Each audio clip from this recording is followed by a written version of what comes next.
Hi, I'm Dusty, the co-founder of CashOrTrade.org, the world's only social ticketing platform where fans have come together to buy, sell, and trade tickets at face value, free from the scalping brokers of the resale market and the leaders of the face value movement. I want to thank you all for joining us and working together to disrupt the ticketing industry. So I'd love to tell you a little bit about Cash or Trade. It's a fair ticketing platform where fans have come to make a post, whether they're looking to buy, sell, or trade a ticket. The second they list, it will send an alert to anyone who is looking. They can click on the alert, hop into a conversation, and commit to buy. Once they commit, the money will be held in escrow by Cash or Trade. We'll securely transfer the funds, and we will validate the ticket. You can transfer, then leave a review. It's a lot like Airbnb for tickets. So embrace the face and see you at Cash or Trade. As live music fans and musicians, we're all at risk for permanent hearing damage. The standard options for ear protection are foam earplugs, which block everything out so you can't hear anything at all. And then there are custom musician earplugs, which are really expensive. Vibes high-fidelity earplugs, as seen on Shark Tank, are affordable, reusable earplugs designed for live music fans and musicians. Instead of blocking out all sound, Vibes reduce the volume of loud live music to a safer and more comfortable level that prevents permanent hearing damage and ear pain, while still allowing you to hear the music clearly, whether you're a live music fan or a musician. Vibes' clear, low-profile design make them virtually invisible in your ears so you can be discreet about wearing hearing protection in public. Each pair also includes a carrying case and 3 sizes of interchangeable ear tips to ensure a comfortable fit for any sized ear. Vibes are used by hundreds of thousands of live music fans and musicians around the world, and they're trusted by the country's top professional orchestras and college music programs who outfit their musicians with them. Go to vibesearplugs.com/NSR to learn more and to get yourself a pair of Vibes high-fidelity earplugs for less than $30. That's vibesearplugs.com/NSR. vibesearplugs.com/NSR. Vibes high-fidelity earplugs are great for all live music fans and musicians, and they make a great holiday gift. So check them out. Protect your ears with Vibes. No Simple Road. Yeah, here we go. I know the road may seem to go on forever and a lifetime.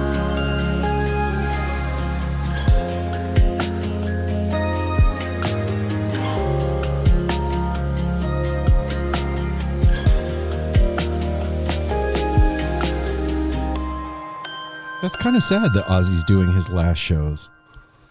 Yeah, yeah. Well, but it's the end of an era. It's sad, but I mean, look how long he's been doing it. I think that it's perfect timing. We saw him. Not that I don't want him to keep going, but we saw him in like 2013 or 14. Yeah, we saw him for the Black Sabbath reunion. Yeah, and he was amazing. It was dope. The music was great, but yeah, and he sounded great. Yeah, like, I love Ozzy. It sounded like Ozzy. Ozzy rocks. Welcome, everybody. Yeah, hey now. No Simple Road family. It's Apple. And Aaron. And Mel. And Darwin. Darwin's here. And we're back. We're back, everybody. We're back. Another episode of No Simple Road with our guest this week, the Joel Psychedelic Timmons. Surf Country man himself. That's Joel right. Timmons. Sorry, I got excited. Yeah, I wanted jumped in on it. Jumped ahead of it. Jumped the shark. Hey, we didn't do a weekly rewind this week, and I like in jest put on Instagram, hey, there'll be no rewind this week because we're experiencing reality. And what I meant by that is like, we're out doing stuff. We're out experiencing reality. Living real life. We're living life. Reality happens. And I have to say that I love the No Simple Road family so much because almost everybody said, reality sucks. I'm sorry. Yeah, I like that. But this was good reality for you two, though, because you went and did something really cool. Yeah, we went and saw Barons and Gruels. That's right. Gruels. I love it. One Barons and Gruel. You both, Bella totally looked at me like, what are you talking about? Like, what we did we did do? something fun in reality.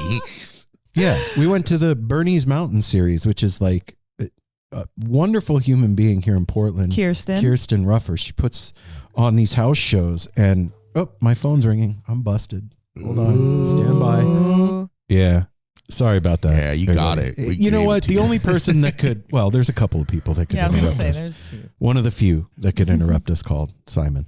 But everything's okay. Everything's good. What were we saying? Well, you think. You don't know. He dissed you 3 times in a row. Aaron tried to call him back and like, nope. Well, if something was wrong, I'm sure. Well, because Yeah, he that probably had crazy a- storm. Or it was a butt Yeah. dial. Yeah. Dude, we just had like, It's been a crazy day of weather. yeah, like seriously, the gnarliest hailstorm I've ever seen with thunder, and now the sun's out. No, it's perfect. And it's the Perfectly third time quiet. today. Yeah, It's gone sunny and then like torrential storm. Oh. Darwin got very excited. I know what we were saying. I actually just remembered. All right. Kirsten Ruffer, she does the Bernie's Mountain series. It's the dopest like house shows with really big names. Like, Yeah. This is the second one that we've been to, and our first was seeing Torin, and it actually wasn't at her house. It was at a venue. a small venue, which was awesome because it's so intimate, and they're doing their own set, like whatever they want to do. Yeah. You know, it's not like I don't know. It's not 2 sets. It's Mm-mm. one thing. There's snacks. You get to have like little drinks, and it's the way that the dog is there to give you some A loving. Bernese Mountain Dog. Yeah. And he's huge, and it's tight quarters because it's in a living room, and she's got seats all set up, and the dog was like, he's probably 150 pounds, maybe a little more, Very fluffy, so he looks like he could be more. and he is just cruising in and around through the rows of people through the whole show, Checking It was everybody like out. He would come like right in between. and he make you get out the fucking way too. Oh yeah, he pushes his way through. He's like, this is my house. It's really You're all cute. welcome. But it was Adam Gruel, who we just had on a few weeks ago from the High Hawks and Horseshoes and Hand Grenades, Barons and Gruel, the Adam Gruel and the Space Burrito. I really enjoyed Barons and Gruel. I know I've talked about my love-hate relationship with comedy. Like, first of all, I love to laugh.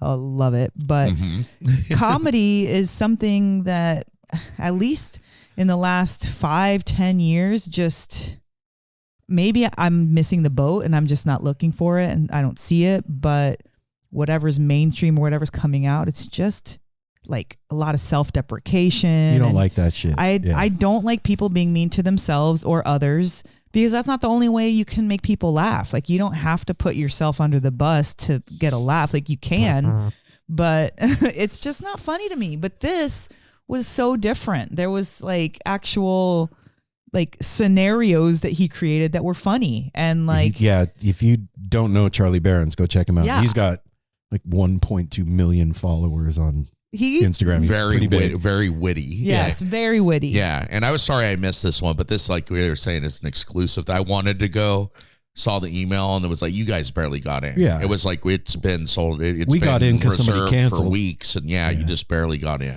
And it I was hope a to make packed the house. next one. I want to see the dog. Yeah, the dog is something else, man. And also, I am really excited to introduce you to Joel. His album Psychedelic Surf Country.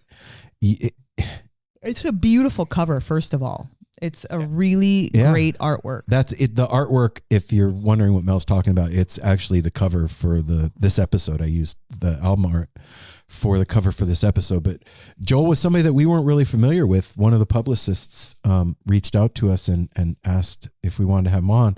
And I checked out the album and I was like, abso-fucking-lutely. Yeah. Psychedelic Surf Country. And he's from the South and like a surf scene in the South. Okay. And I just It was very definitely interesting. was interested in what's you'll- up with Joel. You'll hear about that. We get into like the surfing there before anything else, really. It's Yeah. like, wait, tell us about this. We didn't know it was a thing. So Apple, what's he got coming up? Well, first of all, you can go to joeltimmons.com to see everything he is up to there. And then on Instagram, it is, damn it, Joel keep hitting Timmons, the wrong probably. thing, at Joel Timmons Music. Oh, Yeah, okay. see? Yeah, and you can find out what he's doing because he has a lot going on besides the Psychedelic Surf Country. He does Sally and George, the Maya DeVitri, Soul Driven Train. He's involved in a lot of projects, and then he does have some dates coming up. these are dates. Oh wait, no, those are past. Yes, one's coming up with the Maya Devitri in May, and go check it out to see if he's going to be in your neck of the woods. And he's got a lot of info. Sorry, I'm like stuttering because there's a lot of info on this. It's okay. You could just do this. Go to his website. Projects. Yeah, go to his website. And he also sings and does lots and lots of stuff with his gal Shelby Means. That's right. And she's a Grammy Award winning. It's contagious. Winning. Singer, bass player, and they're pretty winning. Grammy winning. Wow, Mel. Sorry. Sorry. All right, I'll stop now. But yeah, they are a duo to be reckoned with musically. Also, we have stuff going on too.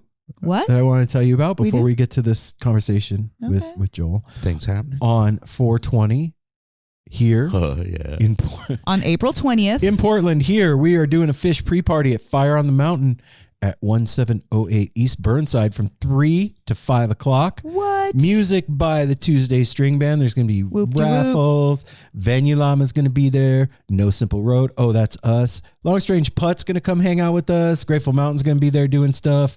So yeah, come hang out with the No Simple Road gang over at Fire on the Mountain for fish.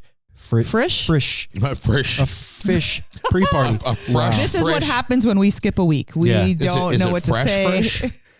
Well, no, by that time it'll be 3 days. I hope they're playing Steam. Yeah. I don't think it'll be fresh third day, and we definitely won't be. But yeah, come hang out with us and get your raffle on and come have some delicious wings or the most delicious onion rings you've ever had in your life. And the most important part, come celebrate and support us, No Simple Road. And Venue Llama. This is the first time in 25 years that Fish has been to Portland, and I feel like we have like 1% to do with that. So you could feel like that. Yeah. Okay. That's a pretty big It's a non-zero sum. 1%. Yeah, Yes. absolutely. No, 1%. Okay. We're giving it 1%. Hell yeah. Hey, follow No Simple Road at No Simple Road on the socials. Go to our website. There's a website there. You can do website stuff at our website, which is nosimpleroad.com. You can go to patreon.com/No Simple Road. That is how you can support NSR. Go over there, sign up. You can sign up for free because we love you and we want you to check everything out. And then once you fall in love with the content that's on over there, you can sign up for $1 or more a month and help us keep the lights on over here. Or that $5 because we still have some of those Lost Sailor keychains available too. This is a truth. Apple is speaking truth into the microphone. Act now, going quickly. They're not going quickly. Yeah. They're gone. Damn it. Call 971-808-1524. That is the No Simple Road line. Tepid line. You can call. You got 3 minutes to say whatever the hell you want. Do it. Call now. 971-808-1524. And then I am very happy to report. Well, first of all, you can go over to Apple Podcasts and you can punch that 5 stars, but you could go further and you could leave a review. We finally got a review. The first review of the year? 2025. 2025 review? Do you mind? May I? I'm going to do it. What? I'm doing it. Oh, I think we did say something about that because me and Mel always did my it. turn. Okay, Here we go. It's long too. I love this it. This is from Green Mind PDX. It was from on March 4th. The title is Keeping Heads Plugged In. Short version. Do you love finding new music, insightful interviews, and deep cosmic conversation? NSR keeps heads plugged in. Long version. I found the Grateful Dead when I was 15 in 1988. They were a light in a very long, dark tunnel of my rough childhood. It was more than the music. It was the community, the conversation, the support. It was that moment a stranger helped me open a sewer grate on a street in Albany, spring 1990 to rescue my hacky sack.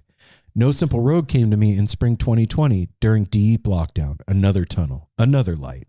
They have brought me so much music I wouldn't have found otherwise. Eggy Spafford, Karina Reichman, Daniel Donato, Andy Frasco, and the amazing Bears Sonic Journals. Yeah. The interviews and conversations make me laugh, stomp my feet, shake my head, and cry. Ms. Donna Jean, thinking of you. When I need some practical information like how to survive the first trip to the Sphere, No Simple Road is my first stop. A few weeks ago, I ran into the NSR crew at a Dark Star Orchestra show. Mel and Aaron were just as gracious, warm, and effusive as they are on the air. Family. Cheers to the Lightbringers. Hippie Shrink. Aww. Greg. Love you, Greg. Hey. Thanks, man. Wow, Yeah, Greg. dude. Thanks for being. Sorry, I didn't get to see you at the Dark Star Shore. Dark Shore Shore. I was up in the balcony hanging out, but I heard about the meeting and thank you, brother. Apple had a tum ache that night. See what happens when you separate No Simple Road. Fun stuff happens to a couple of us, and then one thing. And hey, one Greg, of us has to go home early. we still need to get lunch, man. So let's make that happen. Yeah. All right. So that is how you leave a review. That's how you do those things. And then most importantly, ever important. Tell somebody you love about No Simple Road. That's how we spread the mycelial network that is the burgeoning community of people that listen to the show. That's how you learn about new things like Greg learned from us. With Far out, man. And today's Friday. You still have one day to potentially go to the Bluegrass Festival that we're going to be at, called Newgrass Festival. It's tomorrow. Yeah, March 15th. At the Chehalem Cultural Center out in Chehalem? Yes. Like Chehalem? It's CH, but it's Chehalem. Chehalem Cultural Center out in Newburgh, Oregon. I think there might still be tickets available. Well, it's actually sold out. So they sold out of the passes, but it said something about check with that there might be individual for individual show tickets available. So so you need to check out their website and see what's going on. So we have Never Come Down, Tuesday String Band, and Broken Compass that are going to be there, amongst others.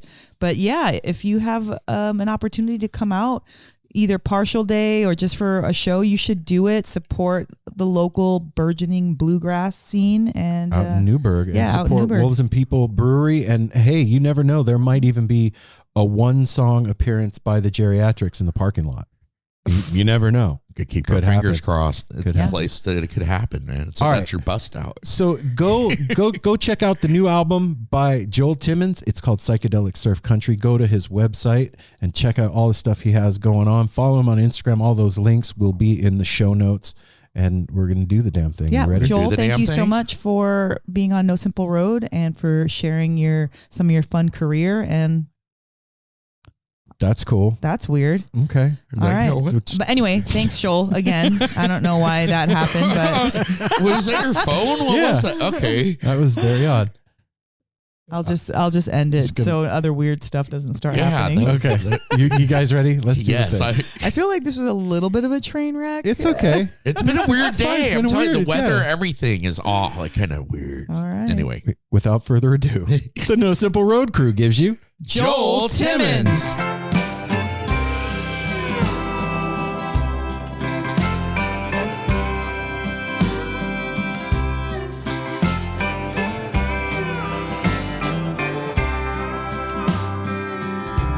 I pull on my boots and my silver belt buckle, my Stetson hat, and my pearl snaps that sparkle. I tie my neck scarf, grab my guitar, call up an Uber and head to the bar. I'm an East Nashville cowboy,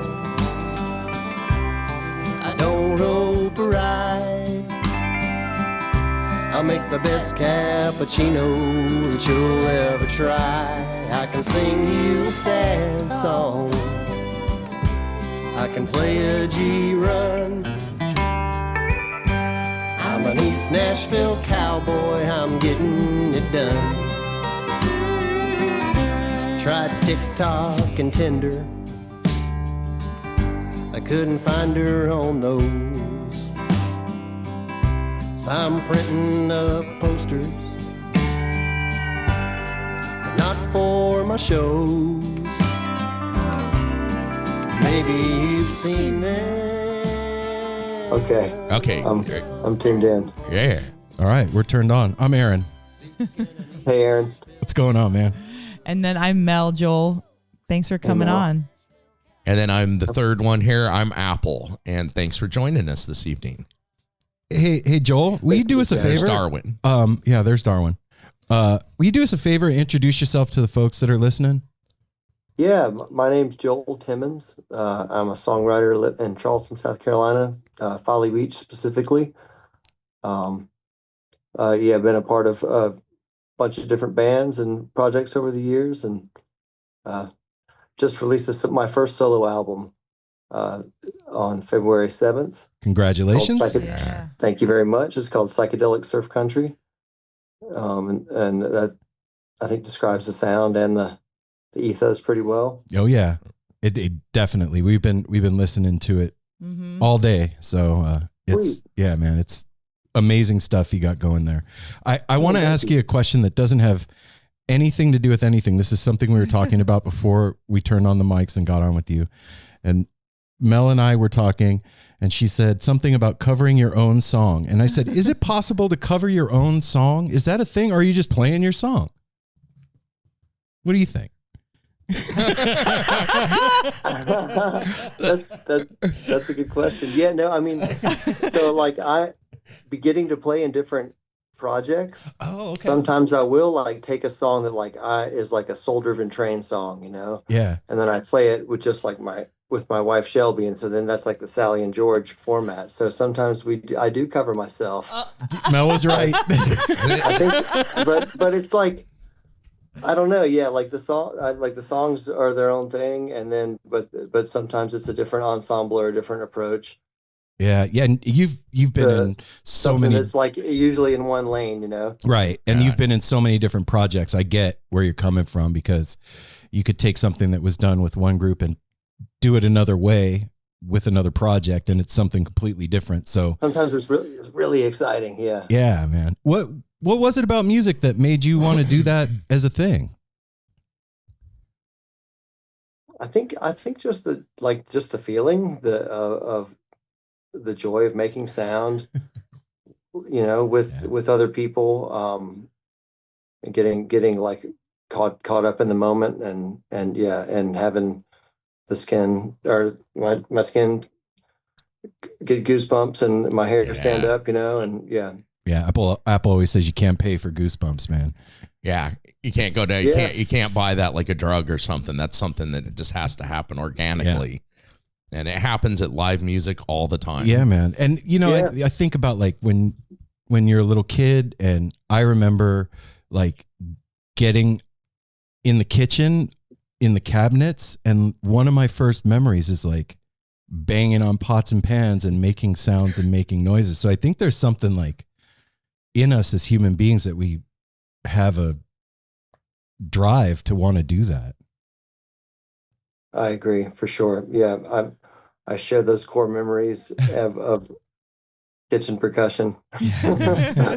So how did you start? Like, how old were you, and what did you start like playing on? I guess like, I mean, aside, that's Casper. Oh, right on. But I started playing like percussion and guitar about the same time, maybe sixth grade. And guitar was more informal. Like my mom had one in the house that I could tinker on, and some friends could show me chords. And then percussion was in the middle school band. Okay. Like snare drum and bells. Yeah, man. So and pursued both of those. You know, still like I love playing drums. I love hand percussion and guitar. Still a pursuit. The other thing that really kind of blew me away, and maybe this isn't a big deal, but like about your bio, is that you're from South Carolina and you're into surfing. Is there a big surf community in South Carolina? Spring is springing. It is doing the spring thing, and there is no better time to order yourself some custom tie-dye clothing. Ooh, looking all fresh. Yeah, for the from spring. Our sponsor, the Grateful Mountain. Then you're going to be going to all these festivals and shows coming up. We're all going to be outdoors soon, running around, amphitheaters and shit. And you're going to be able to look fly with these dyes. Tight, fresh new gear. You can get like bib overalls or shorts. You can get shirts, dresses, whatever you can. Comes in white, or otherwise, you can have him do. And Travis has even said he would do kerchiefs and bobby shorts and other special and reverse requests, tie-dye stuff. Go follow at The Grateful Mountain on Instagram and go check out his new Shopify website at thegratefulmountain.myshopify.com. That's thegratefulmountain.myshopify.com. He's given the No Simple Road crew 20% off with the promo code NSR20. NSR20. And you're getting free shipping. Go check out what Travis is doing, man. It is some dope gear. And like I said, doing custom orders. So slide into those DMs over at The Grateful Mountain. Free shipping is for international. No. Right? Nope. No? All over the world? No. You just said it's for international. Oh, I said it's no. Okay, sorry. It's yeah. Guys, I'm out of my rocker right now. Yeah, the continental United States. I'm out of it. Sorry. That's cool. all I'm going to say about it. Go over there and get fresh. Oddly enough, here on Folly Beach, there is. Yeah. Really? Yeah. Yeah. And not that the waves are that good, but there is there's coastline. There's beautiful beaches here. And we get hurricane swells like in the summer and fall, and then winter swells in the wintertime, and there's on our day, the waves are good, but most of the time they're bad. But for brief windows of time, if you're here, they're good. But even when it's bad, it's good, right? Yeah. Yeah. There's never a bad time to paddle out. Exactly. It's never a regrettable choice, for sure. Do you think, I don't know, this may be a heady question too, but do you think there's a crossover between creating music and surfing? It's a heady question indeed. I don't know. Yeah. I think there's like a flow state that we're trying to get to in both of those. And it's also like something that most people just do for fun and to connect. And then there's a few people that get paid for it, and then that gets really celebrated as the culture of it, but really it's just something that people do, Yeah. And that's, and then, it's something you could do for a whole lifetime and still get better at, develop your style, even as your technique may fade, I don't think that either one, you ever feel like you've reached the end of it. Right. I mean, we've talked to Billy Strings years ago, and I was like, do you even feel like you need to practice anymore? Just being ignorant. And he was like, of course, man, you you never feel like you made it. And I think that's part of the beauty of creating art or doing something like surfing, is that you get to continually evolve in yourself with this thing over time. And it's something that you can see yourself in time getting better at doing the thing. You know what I'm saying? Yeah. Yeah. Well, I would say with surfing too, like surfing, there's so many, it's just like music. There's different venues. If you get good enough to do big waves, what is it? The Nazarene.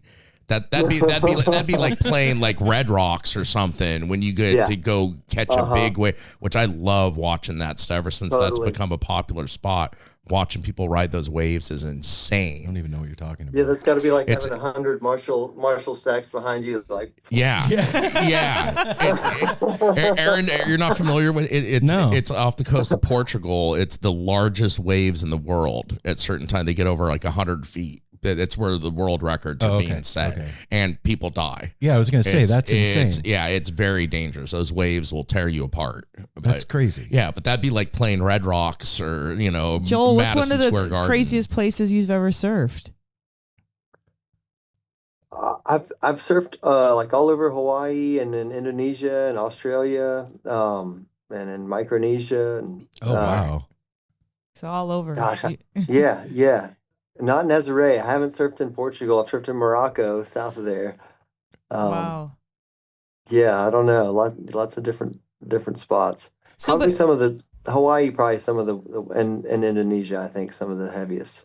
Because you're inside the water, so you're feeling the environment. What's the different feels in the ocean? It's like when you're in Morocco versus when you're back home or in Hawaii.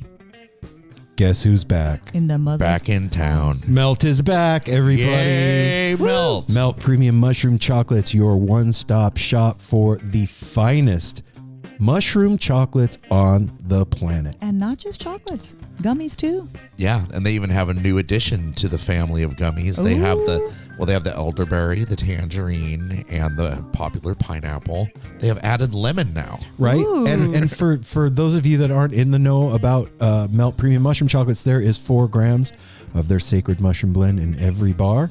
And a bunch of adaptogens and the most premium delicious chocolate, several 10 flavors to choose from. Go follow at Melt Mushrooms on Instagram.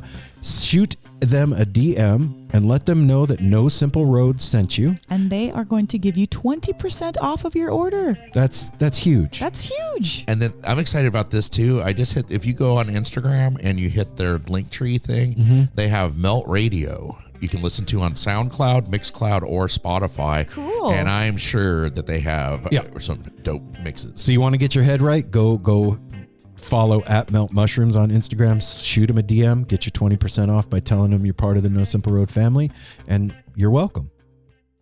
Oh wow!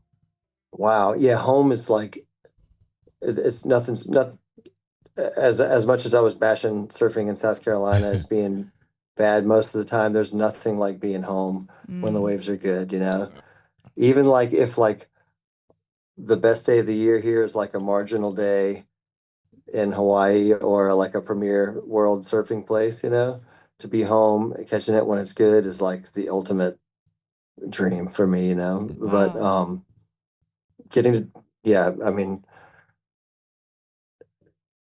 in Morocco, like it's like here's beach breaks, Okay. and it's all just sand, or like maybe there's like a little a pier or a little rock jetty that makes the sandbars a little bit different, but pretty much just all sand bottom.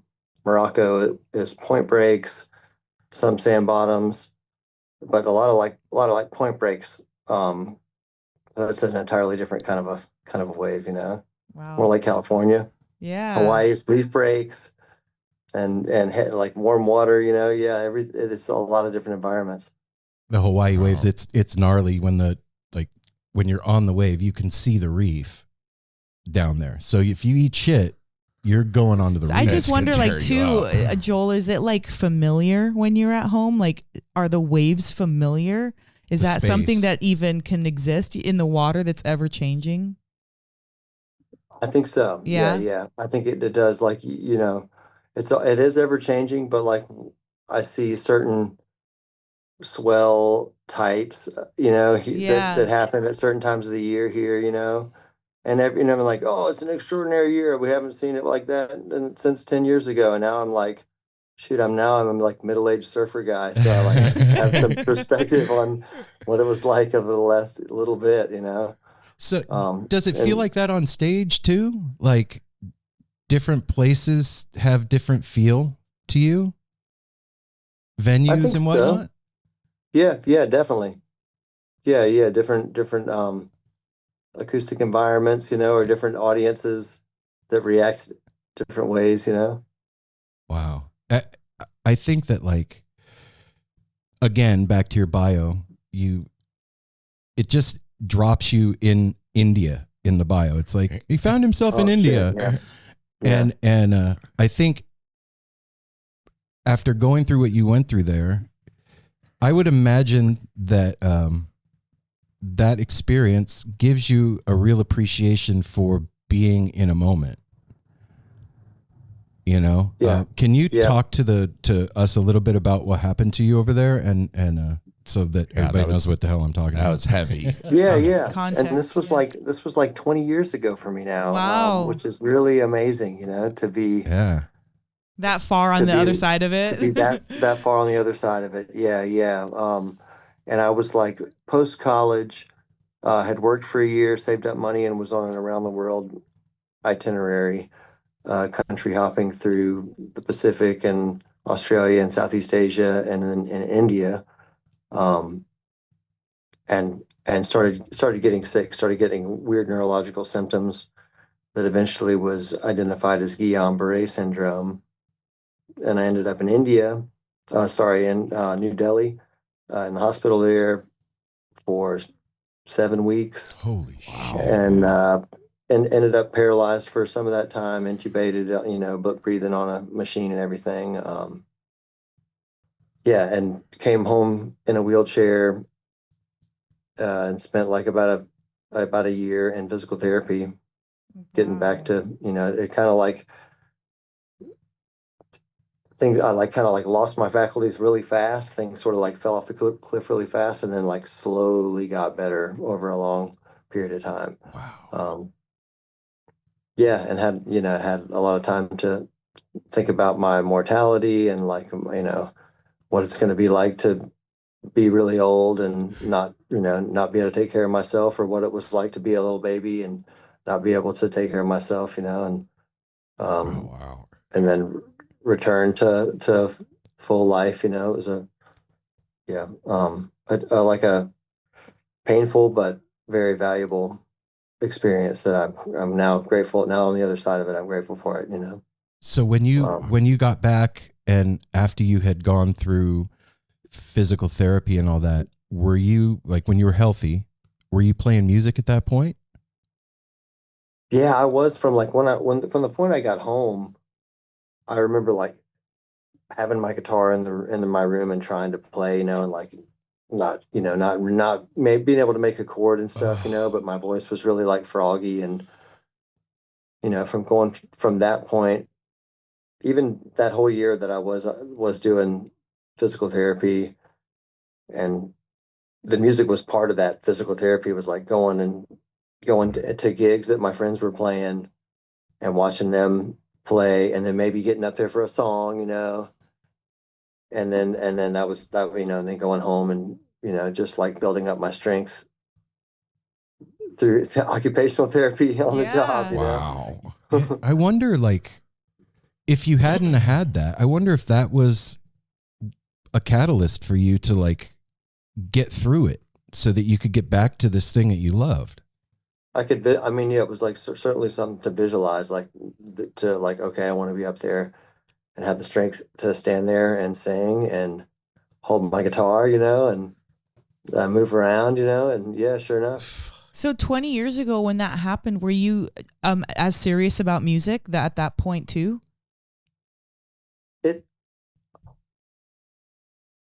It was no, like yes and no, like, but that was like a turning point for me. Like it was sort of even before I got sick that I had kind of like decided, like, yeah, when I get back home, like what else would I want to do? Of course, yeah, like I want to do this music. It's like the thing that like lights me up the most, So I was kind of already like in my mind putting the, the moves in place to like make that happen when I got home. And then I got sick, and my whole perspective changed, and it was like, absolutely, like if I can do anything, if I get through this, then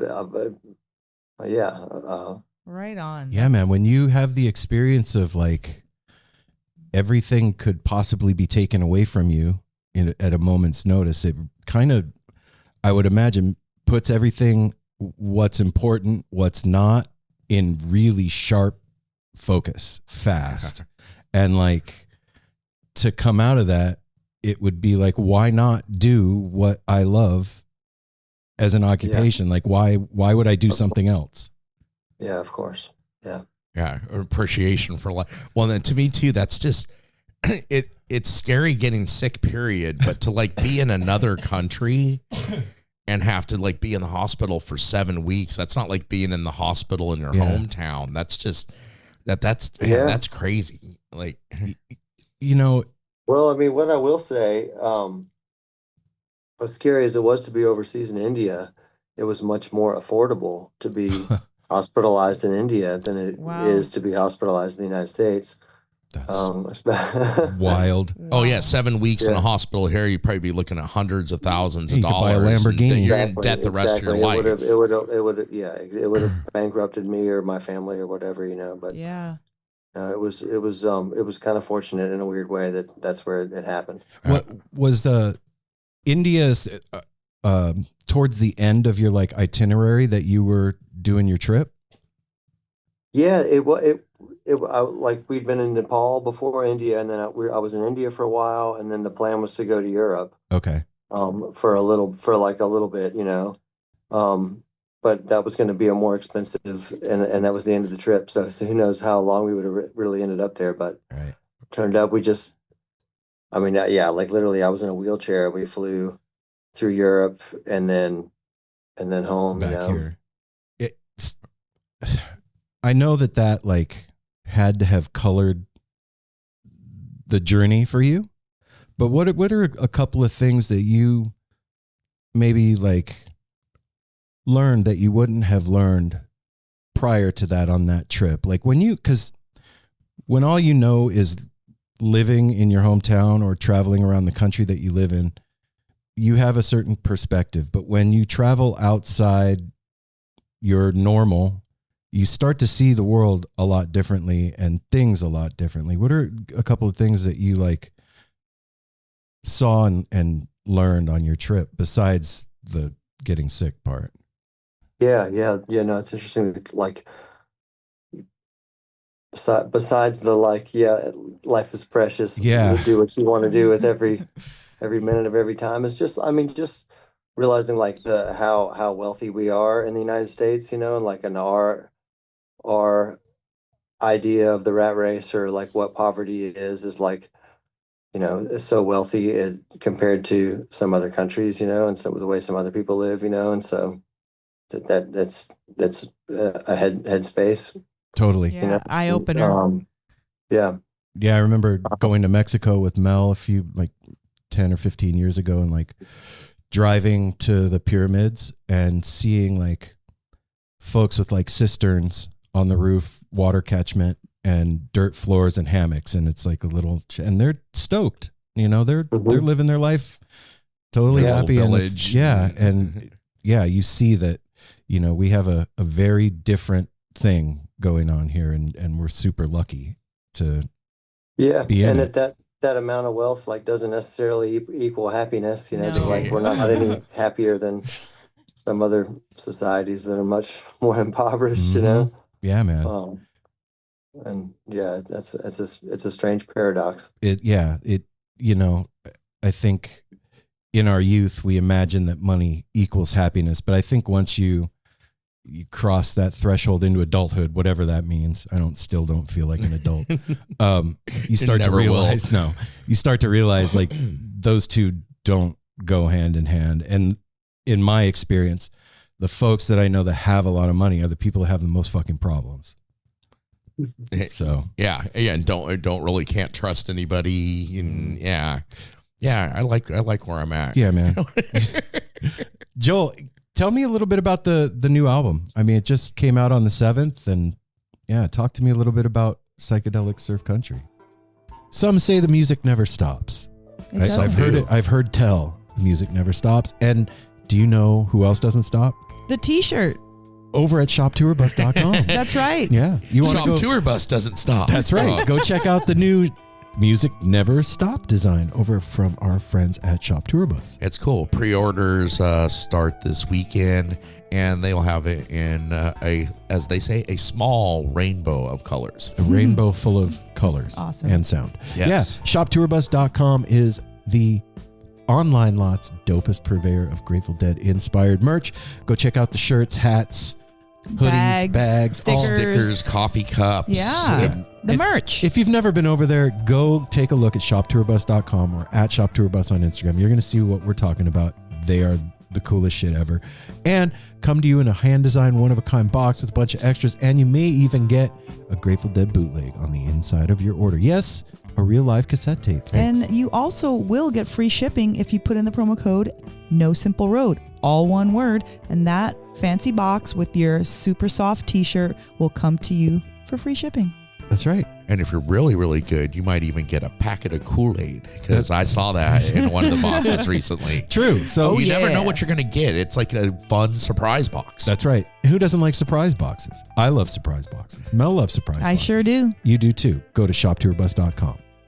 We started recording it like 2 years ago. It was February 2023 in Nashville. Maya DeVitri producing, put together an awesome band, and we had been like kind of massaging the songs and getting the arrangements together and figuring out the personnel for 6 months before that, I guess. And it was just a dream come true. Like I made a bunch of records in a bunch of different settings, but this was like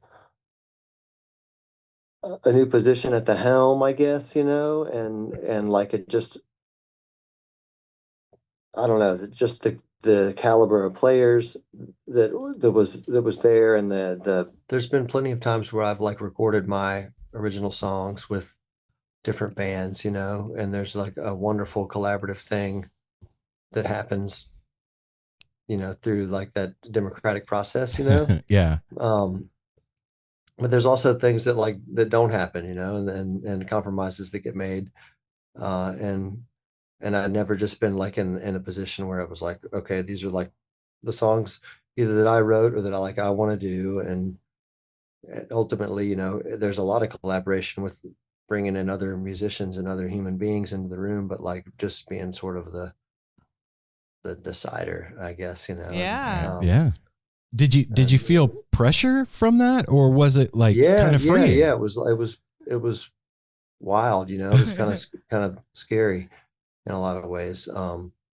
But I trusted Maya, I trusted the musicians that we brought in, and had to kind of done the work on the songs to feel like trusted them, and they knew that I could play them and sing them. And yeah, I mean, I can imagine too, when you're on the hook for the studio time and for handling everything, it's got to be monumental for somebody that, you're used to just playing the songs that you wrote, and now it's a whole other thing.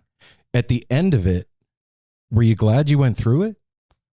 Definitely. Yeah. I really am very glad I went through with it, Yeah, for sure. Do you feel like maybe it made you a better musician doing the other stuff? Did it give you tools that you didn't maybe have before, seeing it from a different perspective? I think so. Yeah. I think it's like both like been like a creative like pressure valve for me for like other projects to like let them breathe and be what they need to be, and not put these certain songs or this certain energy there. And then also like just like when I, as a side person, to just see like what the role of like that front person really is like, is informative, I can imagine like being in the studio and your songs, what you want them to come out like, I guess, mostly. But when you get other people in the studio with you, did you find that like collaborative process changed your idea of what the final output should be? Or did you kind of like stick to your original vision for these songs?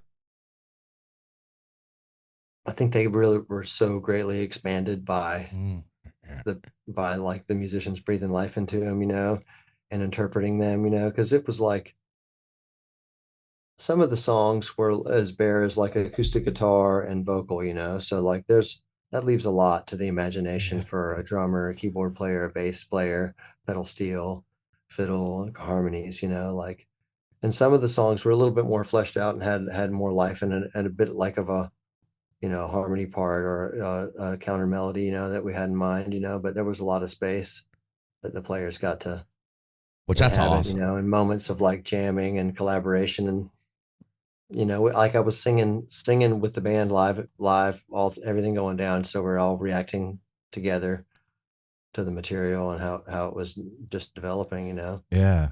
In East Nashville Cowboy, you talk about making the best damn cappuccino you've ever had. Is that true? or was that just a lyric? Inquiring minds want to know. That's the song I was listening to again on my way home, pulling up the driveway. I love that song. I'm definitely not not the guy that makes the best cappuccino, but you can find it in East Nashville for sure. I love that song. Sure. I felt good. I felt like I was going around town with you. You know what I mean? Like you pulled it in. Like I've only been to Nashville once, but definitely, did the fun stuff, went to concerts here and there. It was really a great time, but I felt like the song just gave me a sense of like walking around with you and doing, going in the Uber ride with you and getting to the venue. It was a really great song. That's a love song for East Nashville too. I hope it doesn't ever come down as like teasing it too hard. No, I loved it. Yeah, it felt like a good homage to it, cheeky and good. I should have pulled the track list up. I'm blowing it. Hang on a second. I've got it. I've got the list up. Yeah, I've got the list. Well, I was going to say, the way you approach that, back to what you're saying a minute ago, that's the best way to do it with artists. To me, that's kind of like you go to an artist, you don't want to be like, this is what I want you to make exactly like this, stay within the bounds. You color in the lines. Yeah, you invite these people to come in and do the same thing you're trying to do. Like, we're creating something new. I want your input. That's the best way to do anything. Let an artist have freedom. Can you tell me a little bit about guitars, guns, and pickup trucks? Yeah. That's like very very much all pretty factual. Really? how I met my father-in-law. Oh wow. My wife Shelby is from Laramie, Wyoming, and the first time I went out there to meet her family, like she warned me that there was going to be like an interview or a questionnaire or something, Oh shit. And her dad is a musician, a hobby musician, but was like a professor of animal and meat science at the University of Wyoming, and kind of a cowboy, Mm-hmm.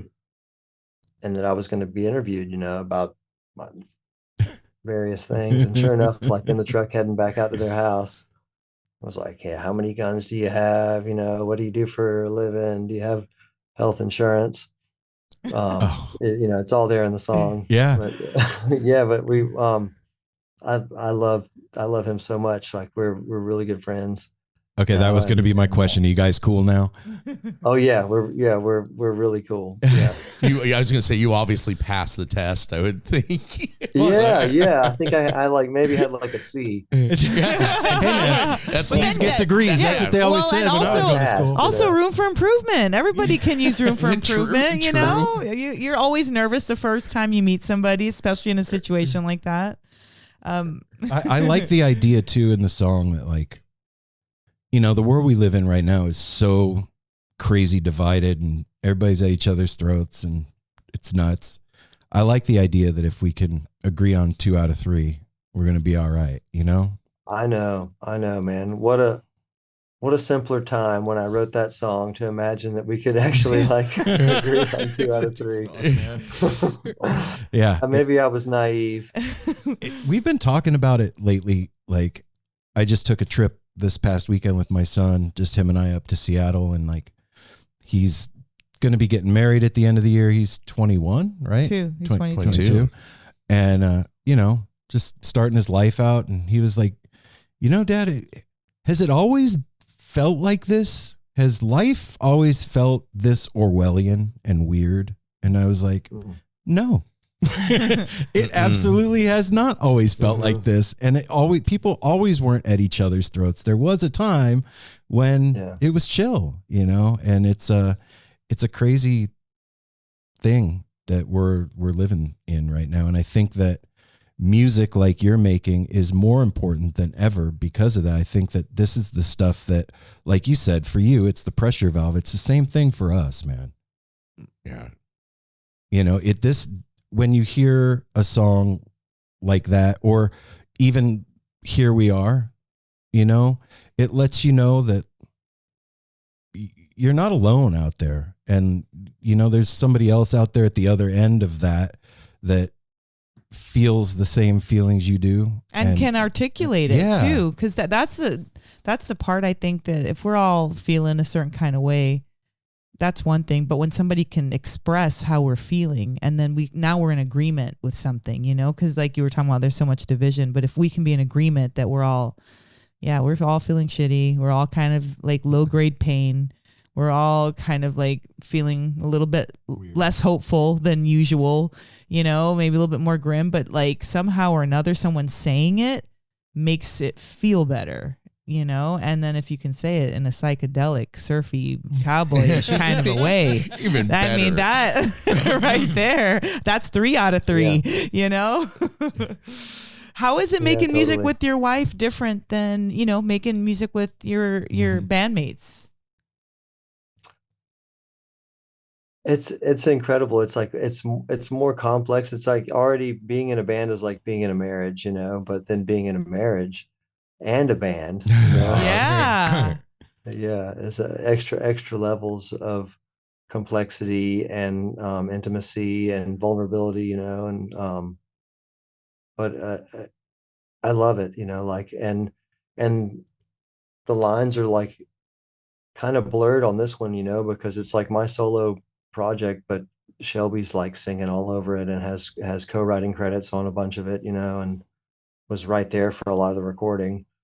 And she's been working on a record of her own, that I'm kind of like in the shadows, looking in the shadows of her bluegrass with like, songwriting and some vocals and stuff, but I think it was important for both of us, like just for like our authentic solo voice that we want to kind of document where we're at right now, to do that, to do two different projects rather than like a fusion project like Sally and George kind of is, Is it difficult when playing with a partner like that to not interject too much? Because like you're married, so when you're married there's a level of comfortability and familiarity, and you can critique each other and how to do that correctly and not freak them out. And is it hard not to do that, to like be too much in the sauce? It's treacherous. Yeah, man. I can't even. I had to ask Joel. It's treacherous. I love that. I just can imagine, Aaron and I are been married for 27 years. And when we first started doing this, thank you. When we first started doing this, it was so hard to not be married and work together. Do you know what I mean by that? Yes, we're married. Identity. Totally. And not to bring any issues that I have with him, and I did, but to try to not do that and make it about it's about the show right now. It's about the artist. It's about what we're talking about. It's not about us and whatever we're going through. That's a really hard thing to do. I want to hear at least one way that you deal with that, so I can have something in my back pocket. We did the opposite of that. Like we like our whole first album was like just like about us falling in love. Oh, so that's sweet. I mean, okay. it's like, like it's. I'm really happy how personally we documented it, but then it also is like becomes a performance of that, like that when we're doing a gig, it's like, if we're having a bad night and we're looking at each other like, I'm gonna fucking kill you. I wish you would like tune your guitar, like why are you singing so loud in my face? Is what she's like communicating to me. And we get through the gig, and then afterwards people are like, the way you look at each other, you love each other so much. We really feel it, and we're like, if you only knew. That was the death stare.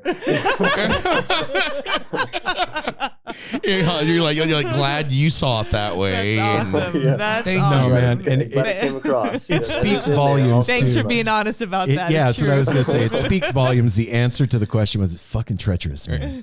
Like, yeah, It is. So it's Tread wonderful. It's very carefully. like fertile and potent and creative and lively and emotional, It's all the things. yeah.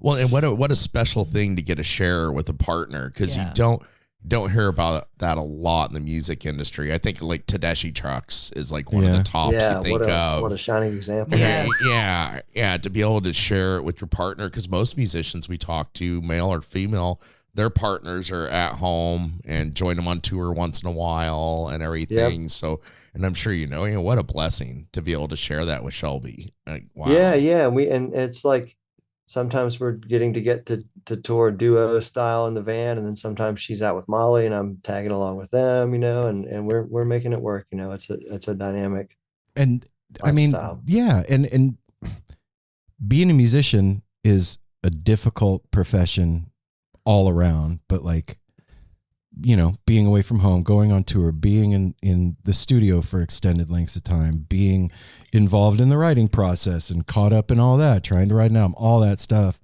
You are fortunate to have a partner that also understands all that stuff. So there's Yep. you're not up against it also with that, because we've talked to a lot of musicians whose marriages fell apart because of that shit. Makes it challenging, in a different kind of way that you can't necessarily express if they're not on a tour bus and don't get what that means and what that feels like, Totally. So releasing your own album, like I said, it came out on the 7th. And I'm always curious about this. So you release it out into the world. How do you know how it's doing? Like with podcasting, we put out an episode. I don't know how it's doing till the end of the month. Like I have no clue. It's out into some void. How do you know? That's a great question. Yeah, I mean, I've done a couple of live shows. Yeah, right. If you're doing a live show, that they love you, right? Because they're applauding and they feel it. But like when you record something, like it's out in the ether, so it's hard to get feedback from, I don't know, from the universe. Yeah. Yeah, I have like a little, we like a little bit of like metrics on the backside of Spotify, like the spins and who's adding it to their playlists and stuff like that, and that's exciting. But as like kind of the first thing under my own name, like it's a whole new space, for the DSPs. So like I don't even have really a high watermark. So it's just exciting that people, and like I've been mailing some albums to Sweden, and okay. Right. It's a very DIY thing, but the reactions that I'm getting from friends and podcasters and reviewers, is positive, and that makes me happy because it's a really honest and personal album, It really comes through. That right there, you could tell that this stuff is like, you didn't make this shit up, and you could tell that it's honest. It's from the heart, and that's cool. And I think that, like, at least for me, that's the stuff I gravitate to the most, is the stuff that I like get that feeling of, because like we're saying, we live in a weird world, and like you want to find things that you trust and things that make you feel. And when it's coming from the heart and it's honest, then it goes back out and people feel that vibe, man. And this definitely carries that with it. Are you like gonna tour with the band that you recorded this with? Is there a whole thing going on, or what's the plan? Not a bunch of tour dates. I did a show in Charleston. I did a show in Nashville, and I have like another show in Nashville and some more shows in Charleston booked. And I'm working on Western North Carolina and probably something out west as like Joel Timmons, but I'm also I'm doing a bunch of tour dates with Maya DeVitri, and some tour dates with Soul Driven Train, and some tour dates with Sally and George. So I'm just like trying to add it to sort of like my palette, right. And see where it fits in. But I really love like playing with pedal steel and fiddle and like harmony singers, and like the country band sound. It sounds so cool. It sounds dope. So I like, and the audiences seem to like it too. So I think there'll be like a place for it. Absolutely. Can you play pedal steel? No, in my mind. Yeah. In my dreams. It's the coolest thing, man. Yeah. I saw an old clip of Jerry Garcia talking about playing pedal steel, and the guy was asking him, like, when did you learn to play? He was like, I haven't. And like, he obviously could play the thing. He's like, I never feel like I can do it. It's like patting your head, rubbing your stomach with 4 arms all at the same time. It's just this crazy contraption that I can never wrap my head around. And I think that that's one of the coolest things, man, is like we were talking about earlier, when you can pick up a musical instrument and, you know, at first you can strum a few chords and you learn a couple of scales. And then as time goes on, you know a little more. There's no end to that. And then when you start making your own music, is there ever a point where you feel like you got it out? Like where the song, like you finally, like that was it. I got it out. I got the feeling out with that song. I did it. Does that ever happen? I think so, for like a certain feeling. Yeah, for okay. sure. Yeah, I think so. Like for a certain moment or a certain feeling, I think absolutely. Are you one of those guys that like a song will come to you all at once, or do you have to like really work for it? Yes. Both? Okay. Yes.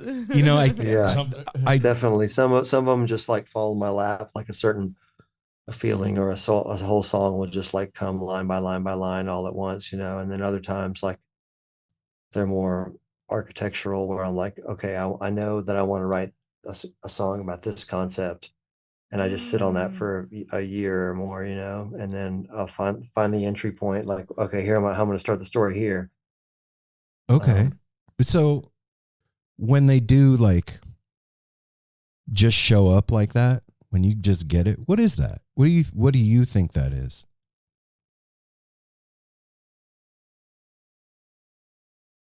I don't understand it. I don't know. I don't know if it's like myself being open enough, you know, to that where that's just always there, or just lightning striking. I don't I asked. There's no right answer. Well, Joel. No one knows. That's a good answer too, because if you knew, then you'd like know the formula and you could do it all the time. I do it all the time, you know. Like, oh, that's just how I do. Yeah.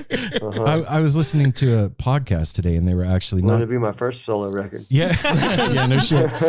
They weren't talking about writing music, but they were talking about ideas. That's why I asked that question. And you know, they were talking about how, like, you know, Einstein sitting in the patent office just has like theory of relativity just show up, you know. And what is that? Is there like some universal soup that's out there that has everything in it, and at some point we just open as a conduit and the stuff just goes plops in? Or is it a muse? Is it a spirit? Is it all of it? Yeah, like is it all of the above? All of it. Because there is room for that. It feels like this song already exists, right? Surely, like this one, like everybody, this is like a song that already is there. Like I'm just dictating it, you know? Yes. That's how it feels sometimes. So maybe, I don't know, maybe it's out there in its finished form. You know, it was in somebody else's head. Well, it's floating around out there. But sometimes it's based on our experiences, and it still feels like that. So it can't be in someone else's head if it's our experiences. Yeah, that's true. You know, Yeah. I just feel like creativity is like air. It's everywhere. And sometimes when we are we do the things, right? We're like, sit down, we've eaten, we've gone to the bathroom, we were undisturbed. And then we can flow. Other times we're practicing and it happens naturally. Other times we're like inspired by our friend or somebody brings us. Or your father-in-law. Yeah, your father-in-law. So like, I think that creativity is just ready for the taking, and depending on our, you know, what we're doing at that moment, we can like reach into it and sip from it and, you know, be at one with it.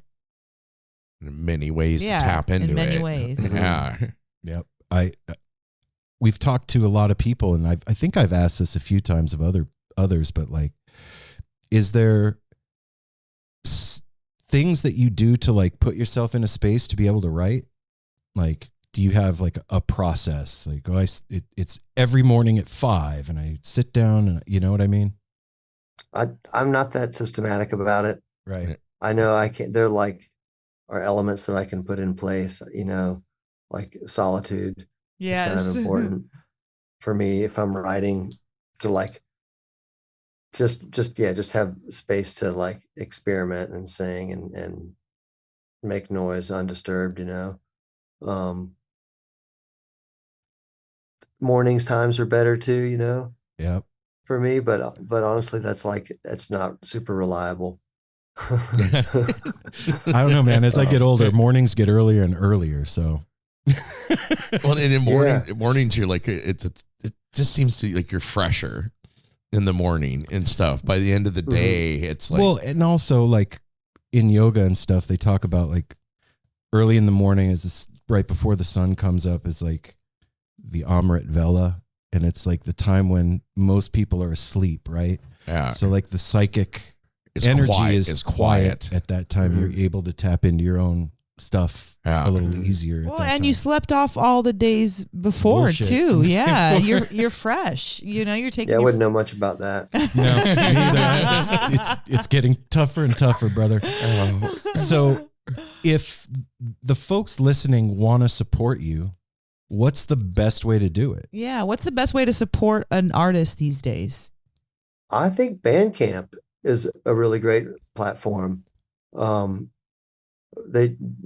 can do downloads or streams or buy the physical products, and they give like a really great ratio to the artists. And then also a lot of times they're donating 100% of the artists, or sometimes like lately they've been partnering with Music Cares and giving money to the LA Fire Relief. You know, they're just like always doing good stuff. Yeah. Okay. Yeah, because it's hard to know. For any artist, I'd say go to Bandcamp, you know. But also just my website, joeltimmons.com is a good place to start for me. Yeah, it's hard to know. And, you know, like when I know for me, when I find a new artist that I really like, I want to help them continue making the music or the stuff that they do. And in the DIY world, it's hard for folks to know. So that's helpful. And I've heard that a lot actually about Bandcamp, especially recently. One. Yeah. Cool. Yeah. Yeah, Spotify could take some lessons. Oh, shut up. Yeah, I mean, Spotify is great. Like the reach is amazing, you know, like the streaming services are amazing. Like the royalty rates aren't, like what, a half a penny for a spin or whatever. It's like, come on, man. That's cool hat collection, gotta Joel. do better. I know. I like that. That just panned up to all your hats. Yeah. Oh, hell yeah. Right on. Okay. I've got a question because since you logged on, I'm always curious about stuff like in the background. Yeah. What is the little tiny door behind the little tiny door? Oh yeah. It's like a funny little closet. Yes. Is that like a guitar? That's a closet? Yeah. I when you first came on, I was like, "What is that it is a closet. small little?" Okay, for everybody listening, it's about, I don't know, it's about a foot wide. Yeah, maybe a little less. Okay, thanks, Apple. Yeah, I just architecturally, I just like to know these things. So before occupies a strange little spot. It is, but it's a well used. I'm sort of in an odd little space in the house here. Yeah, a good use of what would normally be a wasted space and just like drywalled over or something. Yeah. So, thank you. Yeah, a little mini. So before we take off, I'm gonna ask you one silly question. It's 3:00 in the morning and you're driving from city to city and you got to stop to get gas and you haven't eaten, but you're at a gas station. What's the thing that you get at the gas station at 3:00 in the morning? I'd probably follow my nose. Like if there was like a good pizza or a hot dog or a tornado or something, you know. On a little rotisserie, I'm not above that. Whatever smelling. Likes to live dangerously. I like the way you said it. Follow your nose. It's like what's smelling fresh. Yeah, you know. Well, you know, but you know, I don't know. I could also eat just ice cream. I could live on ice cream at 3:00 in the morning for sure. My man, that was the right answer right there. Yeah, he is the ice cream man. Hell yeah. Well, Joel, thank you so much for spending a cool evening with fun, us man. and sharing your world with us a little bit. Sorry about the technical fuck up, man. The power outage, you know. Well, we're even. Yeah.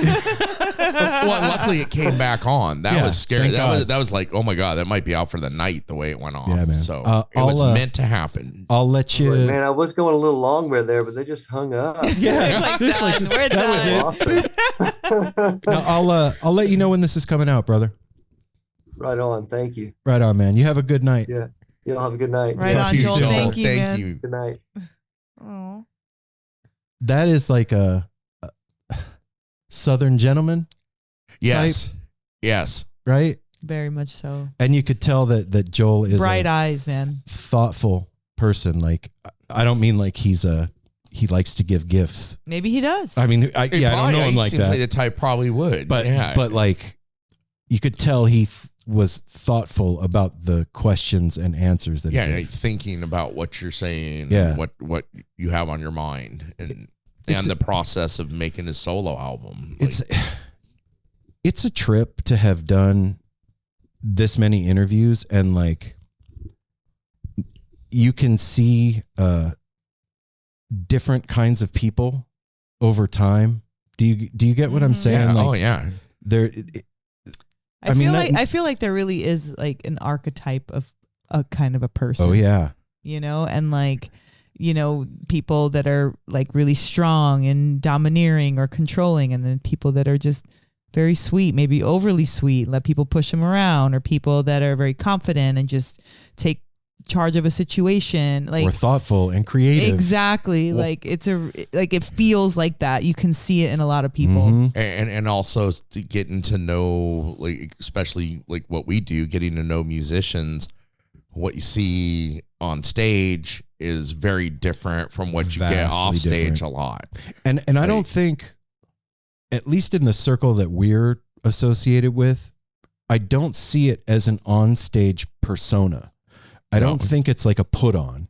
No. It's the person that comes out Yeah. when you're in your Element. flow. And it's Yeah. where we've heard so many musicians say that's where they're most comfortable and outgoing is on stage. And then once that's over with, it's like you see the kind the of shy shyness side. and, Yeah. and like, I'm done performing. I just want to go away now.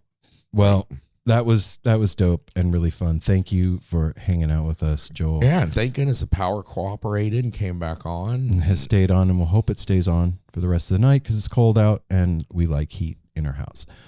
Everybody go to Bandcamp and download Psychedelic Surf Country. I think you're going to dig it. Or go to joeltimmons.com and check out what he's doing there, and check out his merch, and check out Soul Driven Train as well. That's his band with his wife, SOL Driven Train. No, that's not the one with his wife. That's the band that he did. They have like 13 albums the one with out. him and his It's wife. Sally and Yes. George. Okay. And then if you go to his website, what Mel just said, joeltimmons.com, and click on the tab bands, and it'll take you to everything he does. Because then, like he was talking about Maya de Vitri, like he does a lot of things. Go check it out. I just so that I don't look stupid. In the winter, he spends his time touring the U.S. Virgin Islands with his wife and band, Soul Driven Train. Wife and band. Oh, okay. Wife and All right, band. I'm stupid. Well, she might play in that as well. Yeah. I imagine they play a lot together. You all get the sounds like. point. I'd be all up in your album if you had an album. Yeah, you I'd would. just be like, yeah. Well, you'd be my hype man. Yes. You'd be like, and then you'd be like with your bluegrass. I like your picking, but this needed some rap in it. wow. All right, everybody. We will be back on Monday with another episode of the No Simple Road Weekly Rewind, most likely. And until then, take care of each other. Smile at a stranger. Safety third. Hydrate. And hey, you never know. Love yourself. The South could have great surfing. Who knew? You know? Love y'all. Peace.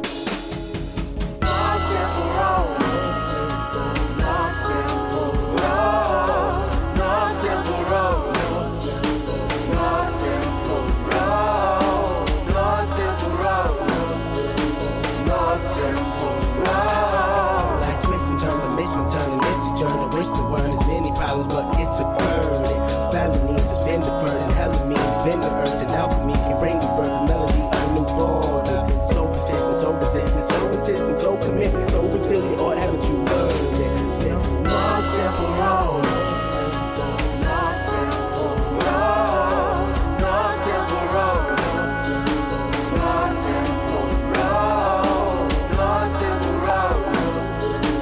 No windshield is shattered as I focus through the spot in the corner that is still intact. The react is both a defense mechanism as well as a fear. We've traveled this road before, so we may think, but it's a tad bit of strange similarities that feed an A equal A complex. The fears of your past do not equal the perplexities of the current road.